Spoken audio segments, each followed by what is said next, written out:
আজকে তোমাদেরকে আমি দারুণ টেস্টি নিরামিষ আলুর দমের রেসিপি দেব, যেটা নিরামিষের দিনে ভাতের সাথে অসাধারণ খেতে লাগে।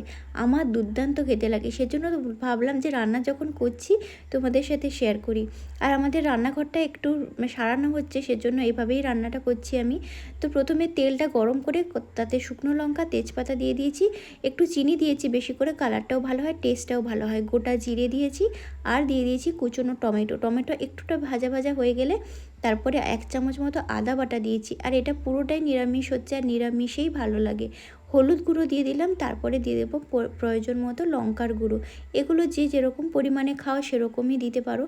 আর এই রেসিপিটা একবার তোমরা ট্রাই করে অবশ্যই দেখো। জল দিয়ে ভালো করে মশলাটাকে এবার আমি কষিয়ে নেব কম আঁচে। আর এখানে প্রয়োজন মতো আমি নুনও দিয়ে দিচ্ছি।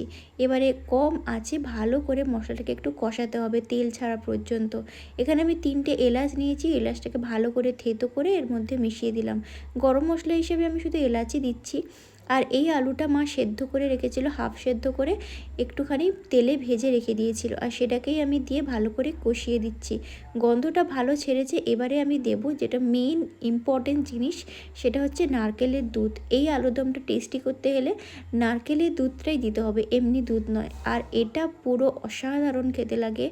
নিরামিষ দিনেও একটা মালাইকারি ফ্লেভার তোমরা পেয়ে যাবে। তোমরা এই আলুর দমটা অবশ্যই করে নিও। ভালো করে দুধটা দিয়ে সামান্য একটু জল দিয়ে ফুটিয়ে নিয়েছি। আমার আলুর দম একদম রেডি। দারুণ খেতে লাগে, অবশ্যই তোমরা ট্রাই করো এবং ভাতের সাথে খেয়ে কেমন লাগবে